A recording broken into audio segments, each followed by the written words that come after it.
Hi, this is Micornus, Phokane, the leader and the founder of Church Governance Solutions. Today I want to deal with the principles that a church leader should take note of. Some principles that as a church leader you need to take note of. And these are the principles that we want to deal with over this coming week for the following few sessions that will take from here on. That we need to know some principles as church leaders, because if you want to lead a church and lead a congregation, it's actually a group of people that you need to manage them or lead them with knowledge of some few principles. And this is what I want to deal with today. And I hope that as we start with part one, you'll follow us through the week. And as we will continue with this particular topic, that will help you. There are some principles that we want to help you in understanding as you are a church leader, so that you can actually be able to lead the church, to lead the people appropriately. The first principle that I would love you just to take note of is that trapped within every follower in the church is what we call undiscovered leader. Trapped within every follower in your church is what we call undiscovered leader, because there are many people that you look at in the church, and sometimes we actually become very biased and think that some are actually having leadership skills than others, or others can become leaders more than others. But I want to mention that within every single one, there's what we call undiscovered leader in them. So therefore, it's very important that you treat every single individual at their level, that they're having a potential of becoming leader. Because then that would mean then when you empower, you would not actually be uneven-handed in empowering. You will empower almost everyone, making sure that everyone is having opportunity to be empowered so that they can become the leaders that they need to be.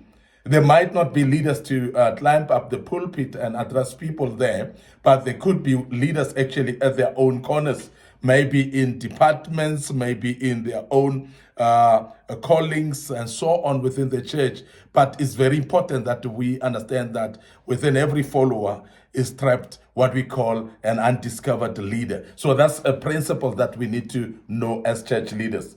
The second principle that I want to speak about that we need to know as church leaders is that an army of sheep that is led by a lion will always defeat an army of lions which is led by a sheep. And this is very important principle as well that we definitely need to know. Because when you understand that a lion with its bravery, even if it's a leading sheep, but it becomes more powerful, it becomes more, it has more prospects of conquering than when you have a sheep that is leading lions, because this is very important, because the leader becomes very important and decisive on success of every single project. And by so saying, we actually emphasizing that even when you are a church leader, you must understand that it is actually through your success that the church shall be successful. I don't know who you are in your portfolio, in your church. It could be that you are just maybe a church, a departmental leader, or maybe you are an associate pastor or so, or maybe a board member in that church. It is very important that you know that you need the bravery of a lion to lead the people, because even though the people may be sheep following you, but you are brave like a lion, success is potential within you. Then the vice versa, whereby you become a sheep as a leader, and then you say you're leading a pack of lions or a group of people that are brave. And when you are a sheep yourself, you're going to quench the bravery of the other people, and you'll realize that instead of achieving more, you're going to achieve less. So this is a very, very important principle that we should actually orchestrate upon, to know that leadership then becomes more important than anything else. And if the leader is not rising up to the occasion to lead the people with bravery, then what is going to happen is the failure, because it doesn't matter how brave the people can be, how skilled they are, but if they are led by a timid leader who's not actually showing bravery and decisiveness in their lives, it is going to be difficult actually for this team of people to lead, to break through. And I want to emphasize that you must be a leader who's brave, a leader who's decisive, a leader who's actually shoulder high, high amongst the group of people that you are leading, so that they can see an example in you and follow you because of that. And that's very, very important then, that we remember this principle, that an army of sheep led by a lion will always defeat an army of lions which is led by sheep.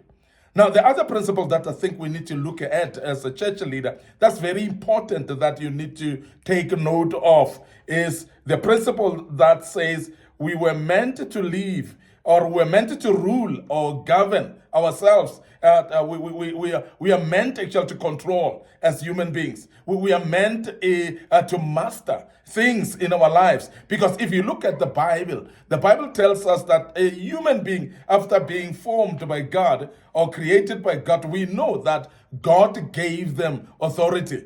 He gave them actually to subdue animals and everything. So therefore, we were meant to rule as human beings. We are meant actually to govern as human beings as well. We are meant to control, to master. We are meant to manage and to lead our environment. So in other words, wherever you are as a leader, you need to know that you need to subdue that environment. You need to control that situation. You need to manage things around you.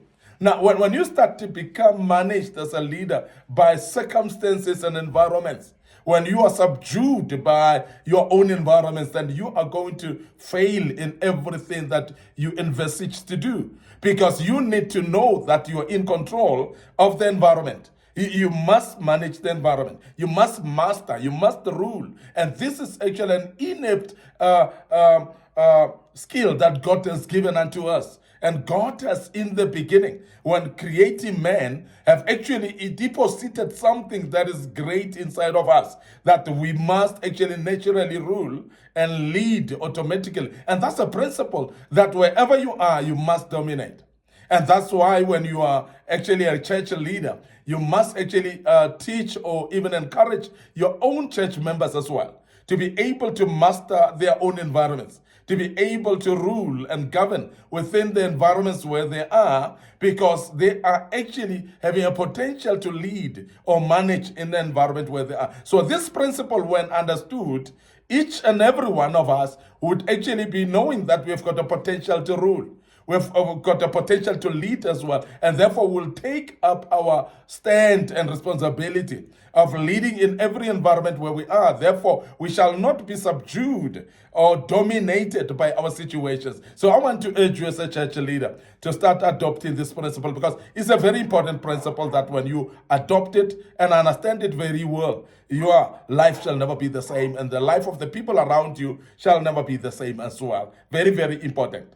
Now, I want to also say that another principle before I close, that a converted attitude is the key to transformational life. A converted attitude is actually the key to transformation life. That's a principle. Because most of the time, many of us, we want to lead by saying things and not really acting them. But a transformed life is caused by transformed attitude. So in other words, your attitude will determine how you lead your life. It will determine also how you lead the people. Now, as a church leader, you should actually consider the fact that you need to transform your mind and then transform your attitude. When you transform your attitude, your life shall be different. And people shall look at you and follow you as you lead by example. Some few weeks ago, we spoke about leading by example. And I want to bring it up again and say, when you are following these principles of knowing that you need to convert your attitude in order to transform your life, it is very important. And attitude is transformed by frame of mind. Of course, it must start in the mind. It must be a decision that's made up in the mind. And when your mind is being transformed, therefore, you'll be able to transform your attitude. And when your attitude is transformed, transformation of life is obvious. So this is very important that we hearken unto these principles.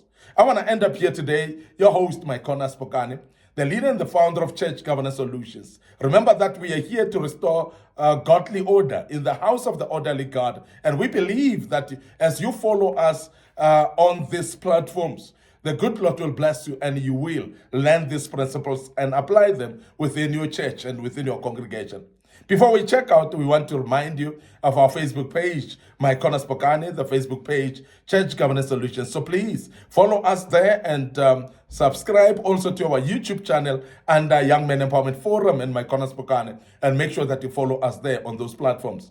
But don't forget our TikTok account as well, which is waiting for you. And I'm sure you will follow us on our TikTok account under Micornus Phokane, and that will be key as well as you do so. This is part 1, and we will actually embark to part 2 of these great principles that you need to take note of as a church leader. And I believe that you will do, and you will follow us as well tomorrow as we deal with part 2. And allow us right here to say cheers for now.